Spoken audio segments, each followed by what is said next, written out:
തെരഞ്ഞെടുപ്പ് കമ്മീഷൻ അരുൺ ഗോയലിന്റെ രാജിയെക്കുറിച്ചുള്ള വാർത്തയിലേക്കാണ്. ഈ രാജിക്കു കാരണം ശിവസേനയ്ക്ക് പാർട്ടി പേരും ചിഹ്നവും അനുവദിച്ചതിലെ തർക്കമാണെന്നുള്ള സൂചനകൾ.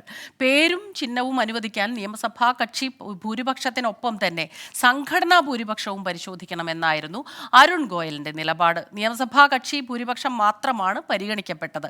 NCPയുടെ പിളർപ്പുമായി ബന്ധപ്പെട്ടും അരുൺ ഗോയലിന്റെ നിലപാട് തള്ളിയത് ഭിന്നത രൂക്ഷമാക്കിയെന്നും റിപ്പോർട്ടുകളുണ്ട്. രാധാകൃഷ്ണൻ ചേരുന്നുണ്ട് ഡൽഹിയിൽ നിന്ന് വിവരങ്ങളുമായി. Good morning. ഇന്നലെ ഈ ഒരു രാജ്യപ്രഖ്യാപനത്തിനെ തുടർന്നുണ്ടായ വിവാദങ്ങളൊക്കെ തന്നെ നമ്മൾ കേട്ടുകൊണ്ടേയിരിക്കുന്നതാണ്.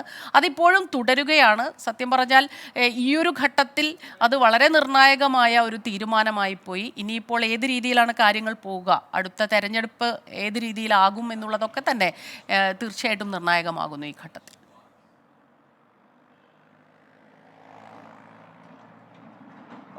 സ്മിത, ഇക്കാര്യത്തിൽ ഈ ഒരുപക്ഷെ ഇതുവരെയുള്ള പതിവുകളിൽ നിന്നും വ്യത്യസ്തമായിട്ടുള്ള കാഴ്ചകളാണ് തെരഞ്ഞെടുപ്പ് കമ്മീഷനിൽ നമ്മൾ കാണുന്നത്. ഒന്ന്, ലോക്സഭാ തെരഞ്ഞെടുപ്പ് പ്രഖ്യാപനത്തിൻ്റെ ദിവസങ്ങൾ മാത്രം ശേഷിക്കെയാണ് ഇങ്ങനെ അരുൺ ഗോയലിൻ്റെ രാജി ഉണ്ടാകുന്നത്. അരുൺ ഗോയലിൻ്റെ രാജിയുമായി ബന്ധപ്പെട്ടിട്ടുള്ള വിഷയത്തെ ഏറെ ശ്രദ്ധേയമാക്കുന്നത് ഇപ്പോൾ തെരഞ്ഞെടുപ്പ് കമ്മീഷനിൽ നിന്ന് തന്നെ ലഭിക്കുന്ന സൂചനകളാണ്.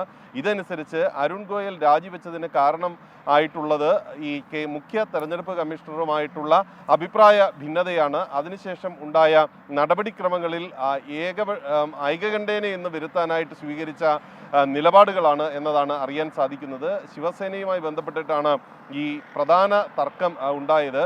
നമുക്കറിയാം, ജനപ്രാതിനിധ്യ നിയമത്തിലെ വിവിധ തർക്കങ്ങളുമായി ബന്ധപ്പെട്ട് SR ബൊമ്മ കേസ് ആണ് പല ഘട്ടങ്ങളിലും ആധാരമാക്കുന്നത്. ഇവിടെ ശിവസേനയുമായി ബന്ധപ്പെട്ടിട്ടുള്ള വിഷയത്തിൽ ഭൂരിപക്ഷം ഏതാണ് എന്ന് നിശ്ചയിക്കേണ്ട ഒരു ഘട്ടം വന്നു. ആ പാർട്ടി ഔദ്യോഗികമായി ഏത് വിഭാഗത്തിൻ്റെതാണ് എന്ന് പ്രഖ്യാപിക്കേണ്ട ഒരു അവസ്ഥ വന്നപ്പോൾ, അഥവാ ചിഹ്നം ഏത് വിഭാഗത്തിന് നൽകണമെന്ന തർക്കം നിലവിൽ വന്നപ്പോൾ അതനുസരിച്ച് തെരഞ്ഞെടുപ്പ് കമ്മീഷനിൽ നടന്ന ചർച്ചകളുടെ അനുബന്ധമായിട്ട് പരിഗണിക്കപ്പെട്ടത് നിയമസഭാ കക്ഷിയിലെ ഭൂരിപക്ഷം എന്ന വിധത്തിലുള്ള പരിഗണന അത് ഷിൻഡെ വിഭാഗത്തിന് നൽകി. അവർക്ക് പാർട്ടിയുടെ ഔദ്യോഗിക വിഭാഗം എന്ന പദവിയും ചിഹ്നവും നൽകുന്ന സമീപനമാണ് സ്വീകരിച്ചത്. ഇതുമായി ബന്ധപ്പെട്ട അരുൺ ഗോയൽ തൻ്റെ എതിരഭിപ്രായം ഉയർത്തിയിരുന്നു എന്നതാണ് അറിയാൻ സാധിക്കുന്നത്. പക്ഷേ ഈ എതിരഭിപ്രായം രേഖപ്പെടുത്താതെ പോയി. ഐകകണ്ഠേനയാണ് ഈ ഉത്തരവ് എന്ന വിധത്തിലാണ് കോടതിയിലടക്കം വ്യക്തമാക്കിയിരുന്നത്. അതിൽ അദ്ദേഹം പിന്നീട് തനിക്ക് അതൃപ്തി ഉണ്ടായിരുന്നെങ്കിലും അത് അദ്ദേഹം പിന്നീട് വ്യക്തമാക്കിയിരുന്നില്ല. പക്ഷേ ഇപ്പോൾ NCP കേസുമായി ബന്ധപ്പെട്ടിട്ടുള്ള വിഷയം വന്നപ്പോൾ ഇതേ കീഴ്വഴക്കം പിന്തുടരുന്ന സമീപനമാണ് തെരഞ്ഞെടുപ്പ് കമ്മീഷനിൽ നിന്നും മുഖ്യ തെരഞ്ഞെടുപ്പ് കമ്മീഷണറിൽ നിന്നും ഉണ്ടായത്. ഇതും അരുൺ ഗോയൽ എതിർത്തു. ഇതൊരു കീഴ്വഴക്കമാകുന്നത് ഉചിതമല്ല എന്ന അഭിപ്രായമാണ് അദ്ദേഹം പുലർത്തിയത്. മാത്രമല്ല, സംഘടനാപരമായിട്ടുള്ള ഭൂരിപക്ഷം കൂടി ഈ ഘട്ടത്തിൽ നിശ്ചയിക്കണം അഥവാ പരിഗണിക്കണം എന്ന അഭിപ്രായം അദ്ദേഹം ഉന്നയിച്ചു. പക്ഷേ അതും തഴയപ്പെടുന്ന സാഹചര്യം ഉണ്ടായി. ഇത് പ്രശ്നങ്ങൾ സങ്കീർണമാക്കുന്ന രീതിയിലേക്ക് കാര്യങ്ങളെ കൊണ്ട് എത്തിച്ചു. അദ്ദേഹം ഇതുമായി ബന്ധപ്പെട്ട് തൻ്റെ പരാതി പല കോണുകളിലും ഔദ്യോഗികമായിട്ട് അറിയിക്കേണ്ട ഇടങ്ങളിലൊക്കെ അറിയിച്ചെങ്കിലും അതിലും ഒരു പരിഗണന ലഭിച്ചില്ല. അതുകൊണ്ട് കാര്യങ്ങൾ രാജിയിലേക്ക് കലാശിക്കുകയായിരുന്നു എന്നാണ് അറിയാൻ സാധിക്കുന്നത്. വിഷയം ഒരു തെരഞ്ഞെടുപ്പ് കമ്മീഷണറുടെ രാജിയോ അഥവാ തെരഞ്ഞെടുപ്പ് എത്തി നിൽക്കെ ഉണ്ടാകുന്ന ഈ പ്രശ്നങ്ങളോ അല്ല.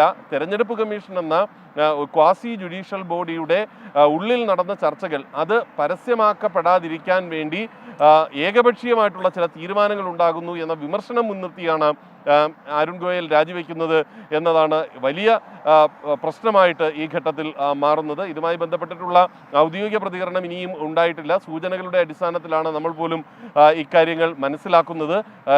ഇനി ഉള്ളത് 2 തെരഞ്ഞെടുപ്പ് കമ്മീഷണർമാരുടെ നിയമനം ഉണ്ടാകണം, തെരഞ്ഞെടുപ്പ് ഉണ്ടാകണം. അതിനു വേണ്ടിയിട്ട് ഉള്ള സമിതി പ്രധാനമന്ത്രിയുടെ അധ്യക്ഷതയിൽ 15-ാം തീയതി ചേരാനായിട്ട് പോവുകയാണ്. ആ സമിതി പുതിയ കമ്മീഷണർമാരെ തെരഞ്ഞെടുക്കും.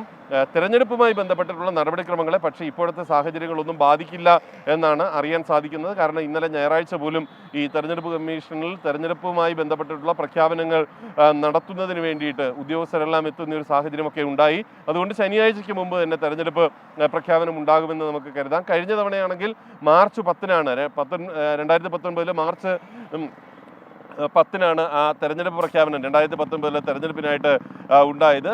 പക്ഷേ ഇന്നലെ അത് സംഭവിച്ചില്ല. തീർച്ചയായിട്ടും അടുത്ത ശനിയാഴ്ചയ്ക്ക് മുമ്പായിട്ട് ആ പ്രഖ്യാപനം ഉണ്ടാകും എന്നുള്ളതാണ് ഇപ്പോഴത്തെ ഒരു അവസ്ഥ. സ്മിത. ശരി, ഏകപക്ഷീയമായ തീരുമാനങ്ങളിൽ പ്രതിഷേധിച്ചാണ് അരുൺ ഗോയലിന്റെ രാജി എന്നുള്ള രീതിയിലാണ് ഇപ്പോൾ സൂചനകൾ എത്തുന്നത്.